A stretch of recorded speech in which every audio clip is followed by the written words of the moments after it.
What's going on, ladies and gentlemen? Welcome back to the channel. My name is, of course, Mark Roden, and today we are here in my garage with the 350Z and my uncle's Corvette and my uncle's Impala that's taken apart, and my uncle's thing there, Polaris, whatever it is, green machine.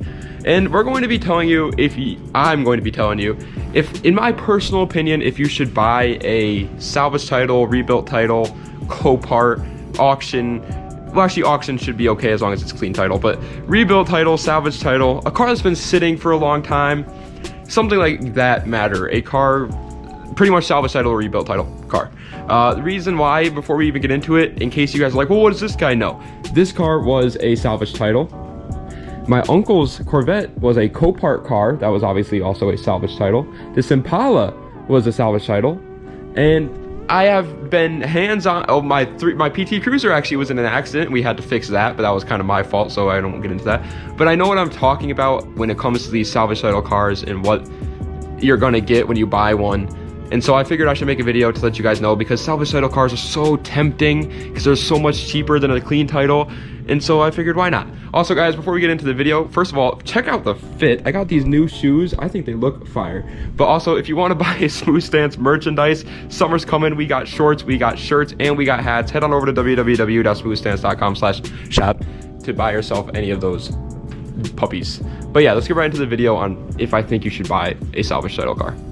Okay, so the way we're gonna do this is I actually made a list already on my phone in my notes of different pros and cons about buying a salvage title car. And so we're gonna go over all of them and my quick little opinion on them. And then at the end, we'll put the actual list on the screen for you to see, to decide. And I'll give you my actual educated opinion, but I'll give you guys the pros and cons. First up though is a pro, and that is the price is massively better buying a salvage title or rebuilt title car than buying a clean title car. This is obvious. This is one of the biggest reasons why people even think about buying a salvage title car. That's the only reason why I bought my 350Z as a salvage title car, was because of the price difference. Just for an FYI, I bought this 350Z, like I said, as a salvage title car for only $5,000, and it only had 108,000 miles on it. And it's a manual coupe 350Z. Yes, it is a DE, but it's still a manual coupe 350Z. And in today's market, a $5,000, 100,000 mile manual 350Z is pretty rare, and so I bought it. It was also kind of a bad decision though. My uncle's Corvette here is the same deal. He bought it from Copart for $5,000. Obviously, he got the better deal in that scenario. But once again, his car had problems. We'll get into that later. But he bought it from Copart for $1,000 because it was flooded. It was in a flooded thing. But this one's an automatic. But still, that's a good deal for a Corvette C5. $5,000. So yes, the price is a lot better, obviously. But does that make it, is the price better enough to buy one? We'll get into that.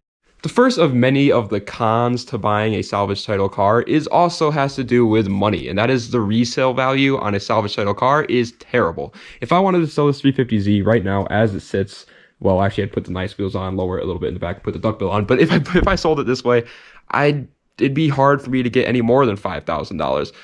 And these cars are going up in price. People don't want to buy salvage title cars, especially if you're buying something that isn't an enthusiast car. So let's say you buy like something like a Chevy Impala that's a salvage title, and not like a cool one. I'm talking about like one of the new ones, you know what I mean? If you're buying like a new Chevy Impala as a salvage title car to try and make money, that is a bad decision. A lot of people are not going to spend are not going to care enough to buy a salvage title car when buying something like that. That's going to be their daily driver most likely, and they don't know anything about cars to be able to fix something like that. And so if you're going to buy like a daily driver as a salvage title and then you're trying to flip it and make a profit on that, that's a terrible idea. Something like this is a different story, because this is a C5 Corvette and he bought it for only $5,000. That's a really good deal. So if he had gotten this car, fixed it up, and he wanted to sell this, he could probably, even with the salvage title, get like $8,000 for it. So that one, yes, he made a good amount of money on it. But that's also like, this car, like I said, had a lot of problems, but we'll get into that later. Something like this is even a bad idea though, if you want to try and get a resale that's higher for these cars, because yes, the 350Z is going up in price, but the salvage title fact of it is just is too much. It scares them away, especially for a car that's only really worth $5,000 anyway. Now, the next con is a pretty big one, and that is you never know what the problems are. Yes, you can read up on the stupid little Facebook marketplace ad like I did, and they're going to tell you that it's this and it's that and it's this, but you never truly know unless you go there and they say that the reason why it's salvage title is because the frame was bent, and you can see the frame and you're like, okay, yeah, the frame is bent, but I know exactly what I need to do to fix that. That's the only real case that I can think of that it's like it's going to be noticeable and you're going to be able to tell what's the problem was. And this car, the problem was a wiring issue, and they said that it was just a MAF sensor, and they said that it was just a freaking, they kept changing it up. Oh, it's just a fuel pump, it's just a MAF sensor. And that's what the problem was as to why it was in limp mode. In case you guys don't know the history on this car, I got it in April of last year. Oh, I should do a 1-year review actually on this car, but I got it in April of last year, and it took until July of last year to even get this thing running on the road. Yes, the electrical issues were that bad. The guys before me went through 2 different motors because they thought the motor was the problem. Something like that can easily steer you away. If I had known that this car would have taken 2 months to get up and running, I would have just taken that 2 months and waited until a new deal popped up that was better and bought that car. That is one of my biggest mistakes I ever made with my car.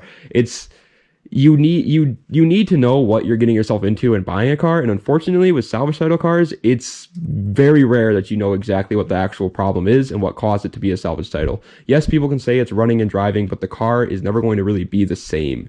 And something with a Copart car, that's even worse. A Copart car, you're literally buying a car sight unseen. You have no idea what's wrong with it. They give you a brief saying as to what's wrong with it. And the problem with this car, in case you had the problem with my uncle's Corvette, is it was in a flood, so it was flooded. That's what they said on the website. They said the car was flooded, and that was the only problem. He gets it, come to find out there's a massive hole in the block. He had to pay like $4,000 to get this motor rebuilt.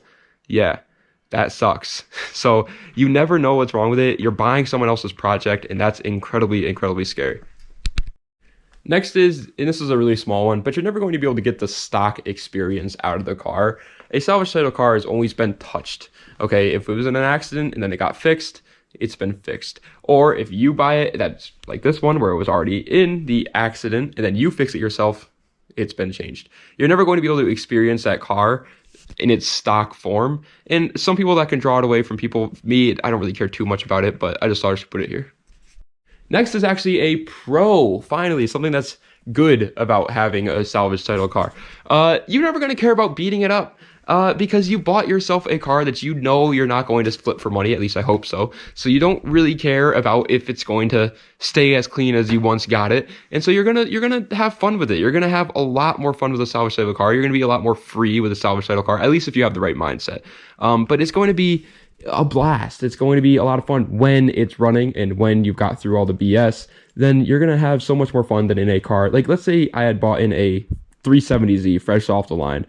I would not have done donuts the third day that I brought this car out if I had just gotten a 370Z. But I did it in this car because I was like, well, it's a $5,000 car. Parts on it are relatively cheap. I already repaired it anyway. I know pretty much the bare bones of the car. That's another pro, actually. I gotta say that real quick. Another pro is, if you do have to work on the car a lot, you'll get to know that car. You'll get to know everything about that car and everything, how that car works and what it likes and what it doesn't like. Like, I didn't know this, but apparently if you buy an early base model 2003 350Z and you put aftermarket taillights on it that use LEDs, and they're cheapo LEDs, it'll cause the car to run poorly. Why? I don't know. Nissan's electric wiring deal is terrifying, but that's something that I learned by working on this car over and over again about my car, and that's something that's really cool too.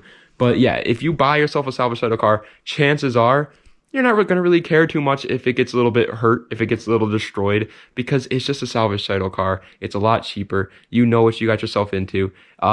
Yes, I love this car, and I've taken a lot of good care of it, and I've tried to make it beautiful and spent a lot of money on it, but I still, in the bottom of my heart, know that it's just a salvage title car, and I still like beating this thing up. Next is another con. Yep, we're back to the cons. And it is that it's harder to get these things registered in almost every state. Salvage title and rebuilt title cars, some of them need to go through like this freaking weird thing where they have to like go on a machine and run. But chances are you're going to have to do an extra little step if you have a salvage title or rebuilt title car in whatever state that you're in. they just don't like them, which makes sense. You have to realize, like, any Joe Schmo could pick up a salvage title car and be like, oh yeah, I fixed it. And so then just drive it on the road and it falls apart and kills a family of 3. And the government doesn't want that. And I mean, I can understand why. It's not fun. And so you have to get it through a lot of different things. Emissions, you have to get it through emissions before you get the car registered, which usually you don't have to do on a clean title car.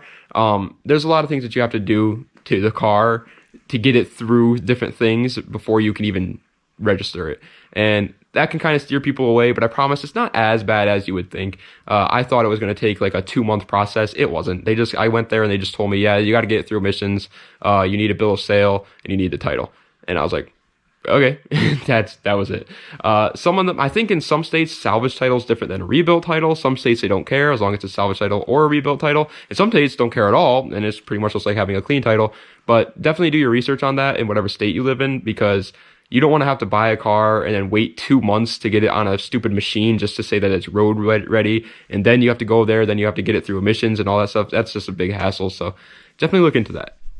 Really quick, I just want to put out there that unless you have incredible mechanical knowledge, a Copart car isn't the best idea. Copart destroys cars more than they have already been destroyed. I know that sounds weird, but like if you get a Copart car is a car that was in an accident or was deemed totaled and was sent to an auction for us to buy, for dealers to buy so that they can fix them and then sell them for money. The only way that is actually a good idea for you to buy a Copart car like my uncle did is if you know what you're doing when it comes to cars already, because you're going to need to work on it immediately. Copart also uses forklifts to carry cars around, and they put the forks right under the car and they will destroy the undercarriage of the car. So with all due respect, if you're looking to buy like a daily driver, or if you're looking to flip a car for money and you don't really know what you're doing, a Copart car is probably a terrible, terrible, terrible idea. Just want to put it out there.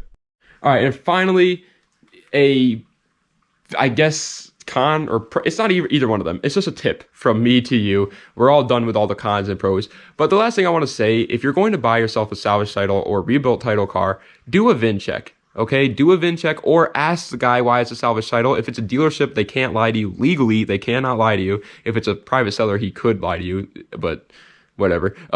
Try and get the VIN and do a VIN check. I think a VIN check is only like $50. It's not that much money. Most of the time you can even bring it to, if you have a friend that works at like a dealership, you can just bring the VIN there and they'll do it for you. And it will save you a lot of trouble. I wish I did that with the 350Z. I would have known exactly what was wrong with it. And I still to this day don't know why the 350Z is a salvage title car. It's just nice to know these things. You need to, because people can lie easily. They can say, oh yeah, it's a rebuilt title car because it was in a flood. Then you go to look at it, and the reason why it was actually in a rebuilt title car is because the frame is destroyed. And frame work is a lot of money. You don't want to have to do that. That's another thing that you should do. Almost every car, pop the hood or look under the car a little bit. This part here, that's your frame. Okay, this is the front. Over there, that's your frame. Look at it, see if it's a little bit crinkled. If it's crinkled, that was the reason why it was a rebuilt title car. The back's a little bit harder to check, but you can still try to check that. Just ask the guy, try and figure out why it was salvage title. It's gonna be a lot harder than you think, but if you can figure it out, then you can make an educated guess on how much the car is actually worth if you 110% know the reason. Like I said with my uncle, he was really upset because he bought this car for $5,000 and he thought it was just a flood car and he thought the engine was just going to be flooded and that was going to be it. And then he gets it and there's a big old hole in the block. He obviously wished that he had known that there was a hole in the block before he bought the car. So you just do a little bit of research on the exact car that you're looking for and see what the actual problem was so that you know if you can tackle it or not, or if you're going to have a car sitting there for 3 months that you're not going to be able to drive.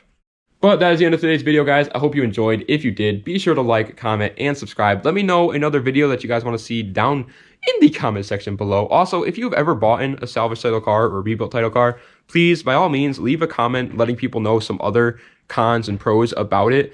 I'm sure I've missed a couple, so just let them know so that you're helping them out. We're just trying to help people out here that are looking to buy one of these things.